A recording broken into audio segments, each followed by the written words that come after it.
आपने भी आप उन लोगों में से थे जो डिमोनेटाइजेशन जब हुआ, नोटबंदी जब हुआ था, तब काफी कोसा था, और आज जो देखा गया है तो कितने पिटिशंस को खारिज कर दिया सुप्रीम कोर्ट ने। हालांकि एक डिसेंट है, लेकिन सभी सारे जो पिटिशन डाले गए थे नोटबंदी के खिलाफ वो पूरे खारिज हो गए, ये कहते हुए कि उतना ये जो है गलत काम नहीं हुआ है। नहीं, मेरा मानना यह है कि सुप्रीम कोर्ट का फैसला आया जिसमें अब एक डिसेंट जजमेंट भी है।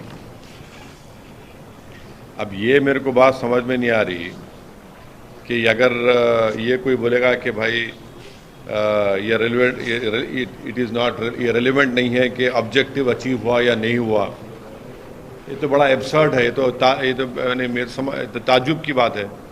ऑब्जेक्टिव अचीव हुआ नहीं हुआ उससे हमारा मतलब नहीं, क्या मतलब?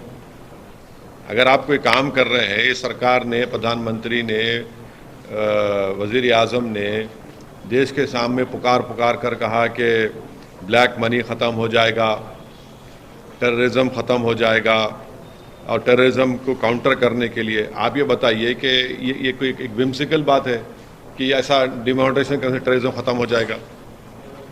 तो रिज़ल्ट क्या है फिर? अब आप सुनिए हमारी बात को, इसमें 6-7 पॉइंट है।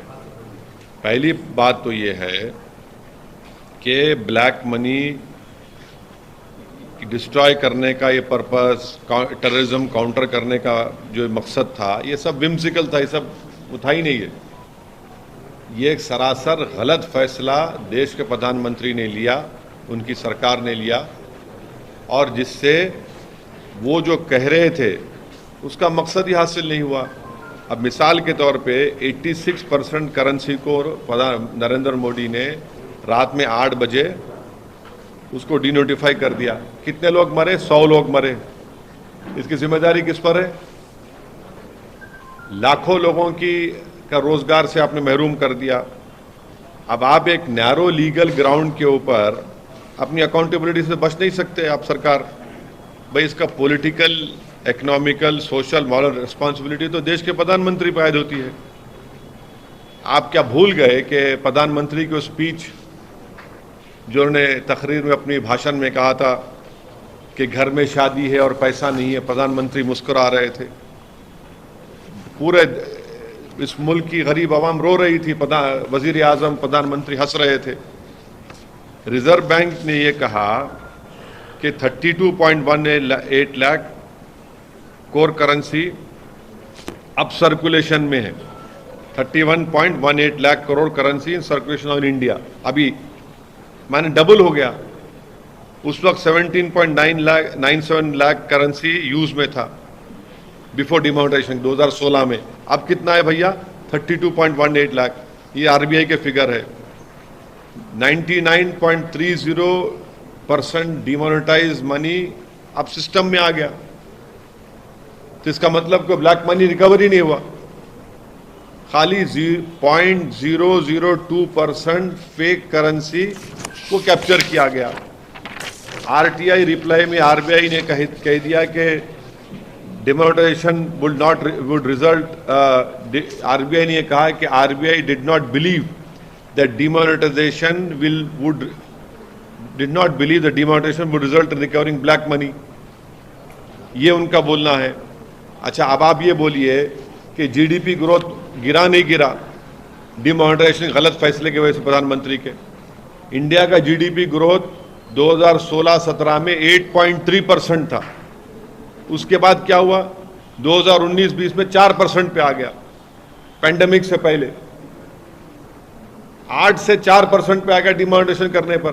अच्छा, और एक चीज, अजीम प्रेमजी यूनिवर्सिटी की रिपोर्ट है जिसमें अजीम प्रेमजी यूनिवर्सिटी ने रिपोर्ट में अपने कहा कि 50 लाख लोगों की नौकरियां चले गई डिमोनेटाइजेशन की वजह से।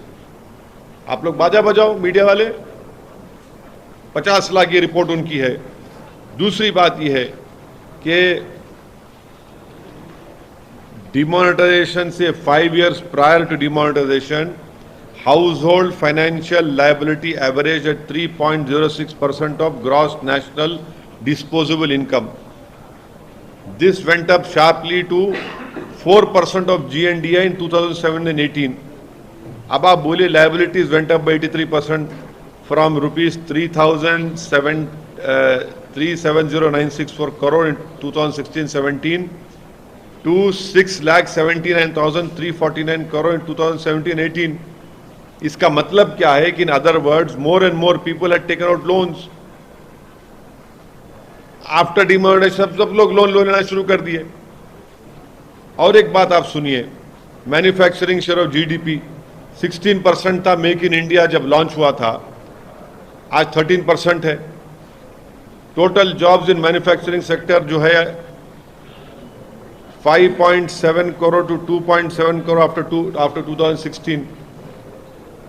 मैन्युफैक्चरिंग सेक्टर में 5.1 करोड़ थे, डिमोनेटाइजेशन के बाद 2.7 करोड़ हो गए। और एक बात आप लोगों को समझाने के लिए, आज भारत में 5 करोड़ भारत के लोग नौकरियों में हैं, जिसको लेबर फोर्स पार्टिसिपेशन 60% यूएस में है, 70% चाइना में है और 40% भारत में है। अब आप बाजा बजाओ विश्व गुरु बोलो। 5 crore fewer Indians are working today than were before Modi became prime minister. Labour force participation 60% US में है, 70% चाइना में है और भारत में खाली 40% है। लोएस्ट इन साउथ एशिया है। भारत के प्रधानमंत्री वो इंडिया की वर्क फोर्स को श्रिंक कर दिए। ये लेवल ऑफ इनकॉम्पिटेंस है। अब कितना अनएम्प्लॉयमेंट है? 6% के ऊपर है। कितना इन्फ्लेशन है? 6% के ऊपर है। अब आखिरी बात यह है कि ये जो है इट इज ये आर्टिकल 308 का ये मास ग्रॉस वायलेशन है। और हम आपके जरिए से देश के प्रधानमंत्री से बोल रहे हैं कि क्यों नहीं आप डिमोनेटाइजेशन डे मनाइए ना, मनाइए डिमोनेटाइजेशन डे। आपने कहा था कि ब्लैक मनी खत्म हो गया, सेलिब्रेट क्यों नहीं कर रहे? अगर डिमोनेटाइजेशन सक्सेस था तो हम चैलेंज कर रहे बीजेपी से, चलिए आप सक्सेस और मानते तो मनाइए ना, क्यों नहीं मनाते आप? नोटबंदी दिवस मनाइए ना, क्यों नहीं मनाते आप? क्योंकि भारत के प्रधानमंत्री को मालूम कि नोटबंदी से महिलाएं, daily veg workers, handicraft artisans, plumbers, drivers, electricians, plumbers, masons, ये सब बर्बाद हो गए। इसका सोशल पॉलिटिकल रिस्पॉन्सिबिलिटी देश के प्रधानमंत्री और उनकी सरकार पर आयद होती है डिमोनेटाइजेशन के ऊपर। अब आप सुप्रीम कोर्ट के फैसले को लेकर आप बाजा बजाइए, मगर ये सच्चाई है ही नहीं। हम जो मुद्दे आपके ये जो सामने रखे आपके, नोटबंदी दिवस क्यों नहीं मनाती बीजेपी? मनाइए ना। चलिए, अजीम प्रेमजी यूनिवर्सिटी की रिपोर्ट बोल रही कि 50 लाख लोगों की नौकरी चले गई, 100 लोग मर गए। आज कितनी करेंसी सर्कुलेशन में है? 32.18 लाख करोड़ करेंसी सर्कुलेशन में है, जब 17.97 लाख करोड़ थी। और 99.30% डीमोनेटाइज पैसा जो हुआ तो सिस्टम में वापिस आ गया। अब ये क्या है बताओ आप? चलिए नेक्स्ट सवाल आप। जेन्स को लेकर जो है आपकी तरफ से समर्थन की बात आ रही है, जो मुद्दा हो रहा है, प्रोटेस्ट हो रहा है। बिल्कुल, मैं जैन समाज के लोगों के साथ हूं।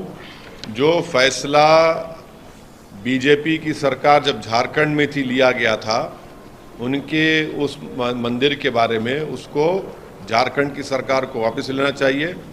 और जो जैन मंदिर पर हमला हुआ था गुजरात में, उस पर गुजरात के मुख्यमंत्री को सख्त एक्शन लेना पड़ेगा। वजह क्या आप बता रहे हैं? आप अपनी तरफ से क्या? अरे वजह भाई उनका रिलीजियस प्लेस है, वहाँ पर आप शूटिंग कर रहे, वहाँ पर उनके उस मंदिर में झारखंड में आप क्या क्या, यानी वो जगह उनके लिए एक पवित्र जगह है उनके लिए। आप वहाँ पर क्या क्या सब तमाशे हो रहे हैं, वहाँ पर गलत है वो, बिल्कुल। वो भाई छोटा समाज है तो उनके भी तो कोई वैल्यू है, उनकी भी तो फीलिंग्स है, उनका भी तो रिलीजियस रेस्पेक्ट करना चाहिए उनके उस चीज़ को। हल्द्वानी को लेकर क्या कहेंगे? आपकी तरफ से समर्थन आ रहा है वहाँ पर, आपका कांग्रेस का समर्थन जो है उनको मिल रहा है वहाँ पर, क्योंकि वो जमीन। एक बात सुनिए, जब दिल्ली में इलीगल कॉलोनीज को मोदी सरकार रेगुलाइज करती है दिल्ली में चुनाव से पहले करती है। यहाँ पर 2016 में वही स्टेट गवर्नमेंट ने ये कहा कि ये स्टेट की प्रॉपर्टी है। आज वहाँ की उत्तराखंड की बीजेपी की सरकार ये कह रही है कि स्टेट की नहीं है प्रॉपर्टी। आप बताइए कि ये कैसा इंक्रोचमेंट हो सकता है जब वहाँ पर 3 गवर्नमेंट के इंटर कॉलेज हैं, 5 गवर्नमेंट के स्कूल हैं, 5 गवर्नमेंट के स्कूल हैं, 3 गवर्नमेंट इंटर कॉलेज है। तो क्या हल्द्वानी में ये क्या इंक्रोचमेंट है? ये इतने सालों से कैसा गवर्नमेंट ने स्कूल खोला और इंटर कॉलेज खोला? वहाँ पर एक धर्मशाला भी है, 16 मस्जिद है, 4 मंदिर है, 2 मंदिर है, और 70,000 से ज़्यादा लोग बर्बाद हो जाएंगे अगर उनको निकाला जाएगा। तो हम देश के प्रधानमंत्री से अपील कर रहे कि इंसानियत की बुनियाद पर भारत के प्रधानमंत्री, भारत के वज़ीर आज़म को इन लोगों की मदद करनी चाहिए, इनको वहाँ से नहीं निकालना चाहिए। जब भारत के प्रधानमंत्री ने कहा कि 2022 जब आएगा, ख़त्म होगा तो सबको घर मिलेगा, अरे यहाँ तो अब घर से निकाल रहे हैं लोगों को। 1 पीढ़ी 2 पीढ़ी नहीं, 4-4 पीढ़ी वहाँ पर उस मुकाम पर रही है। जब दिल्ली में मोदी सरकार इलीगल कॉलोनीज को रेगुलाइज कर सकती है, तो यहाँ पर उत्तराखंड की बीजेपी की सरकार क्यों नहीं मदद कर रही इन लोगों को? आप दिखाइए ना, क्यों नहीं मदद करना चाह रहे आप? ज़्यादातर इसमें मुसलमान हैं, गरीब हैं पूरे, इनके सर से छत छीन लेना, ये कौन सी इंसानियत की बात है?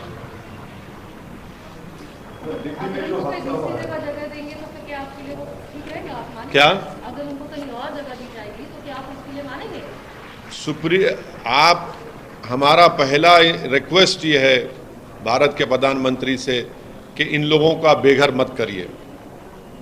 ये बरसों से वहां पर रह रहे हैं, रो रहे हैं, औरतें रोड पर बैठी हुई हैं पिछले 4 दिन से।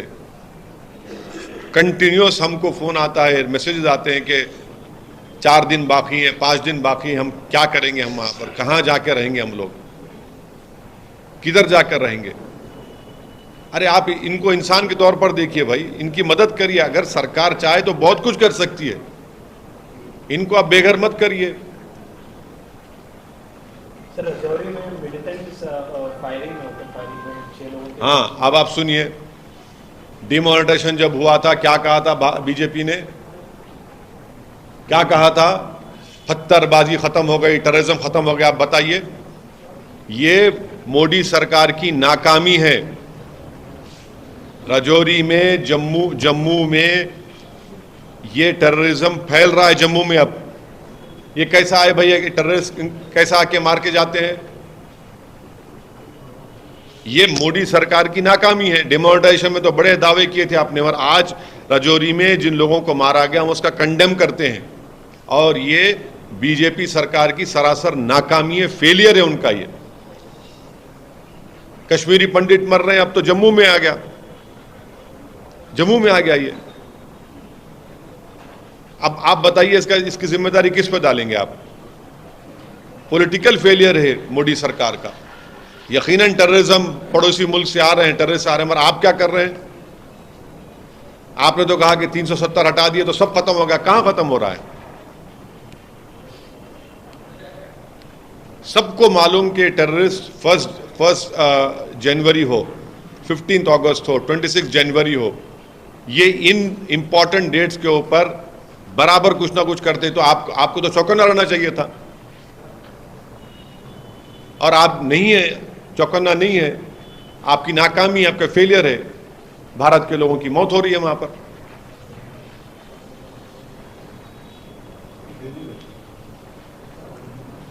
दिल्ली में जो हादसा हुआ है सर, ये एक घिनौना और बर्बरियत की एक मिसाल है। अफसोस इस बात का होता है कि हमारे इस अजीम मुल्क में ऐसे मर्द हजरात हैं जिनके दिलों में एक नफरत है ख़वातीन के बारे में। माने बर्बरियत, हैवानियत की मिसाल है जो दिल्ली में हुआ है। टक्कर मारते हैं और उस लड़की को घसीटते हुए लेकर जाते हैं, उसकी मौत हो जाती है उसमें। जितना भी इसकी मजम्मत की जाए, कंडेमनेशन किया जाए, कम है। और ऐसे क्रिमिनल एक्शंस में सख्ती के साथ इनके ऊपर केस चलना चाहिए और प्रोसिक्यूशन का, सरकार का काम यह है कि उनको सज़ा दिलवाए, पूरे एविडेंस जमा करके इस केस को स्ट्रांग बनाकर उनको सज़ा दिलवाए। जब तक इनको आप सज़ा नहीं दिलवाएंगे ऐसे ही करते रहेंगे। एक टक्कर मार दिया, कोई बच्ची को घसीटते लेके जा रहे हैं, क्या है भाई ये? और वो भी मुल्क के दारुल हुकूमत में, कैपिटल में ये हो रहा है।